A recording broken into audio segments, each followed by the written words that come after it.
Nëse do ta lidhim në aspektin teknik, ka plot gjëra të cilat mund të ndryshojnë. Kurse në aspektin parimor, rregullat bazë, normat bazë janë të pandryshueshme në Islam. Është vërtet ai që thatë se në rrjedhën e historisë botërore, në varësi të qytetërimeve, në varësi të rrethanave, në varësi në kohën kur kanë jetuar, vlerat që ata i kanë konsideruar ose veprime ndryshme që ata i kanë konsideruar si jo apo jo me fjalë vlera të ndryshme, paketa e etikës, paketa e moralit, të rregullat dhe normat janë të ndryshueshme për konceptin, domethënë, njerëzor, por nuk mund të jetë i tillë në konceptin islam, në konceptin fetar. Përse? Sepse ka një dallim. Të gjitha normat e përcaktuara nga njerëzit ka një limit, ka një kod caktuar, një popull të caktuar. Dhe përrjedhoj, ato mund të ndryshojnë sepse ndryshon dhe mentaliteti i njerëzve.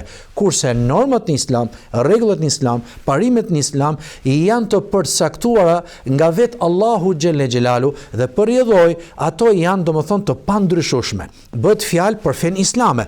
Pra ka zbritur Kur'ani dhe Kur'ani nuk përmban vetëm adhurimet, Kur'ani nuk përmban vetëm historinë, Kur'ani nuk përmban vetëm çështjen e besimit se si do besosh Zotin dhe si do njohësh Zotin, por përmban dhe rregulla shoqërore, përmban dhe etikën dhe moralin, përmban të gjitha normat që i duhet njeriu për të ndërtuar raporte me krijesat e Zotit. Dhe përrjedhoj, ato janë të pandryshueshme sepse Zoti fillimisht i ka zbritur dhe i ka përcaktuar në formë parimore.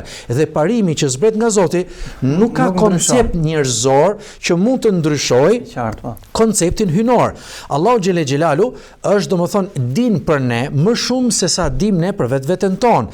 E din shumë mirë se ç'është e mira dhe ç'është e keqja për ne, shumë më mirë se sa çfarë mund të përcaktojmë për dëmin dhe dobin ne për vetveten tonë, madje din të ardhmen tonë, përfundimin tonë, diçka që ne nuk e dim për vetveten tonë. Dhe kur përcakton rregulla, kur përcakton norma, qofshin fetare në aspektin e adhurimit, qofshin ato në raportet shoqërore që ka njerëzit me njëri tjetrin, ato janë një paketë fikse, hynore, prej Zotit fuqiplot dhe përrjedhoj nuk kanë nevojë të ndryshohen.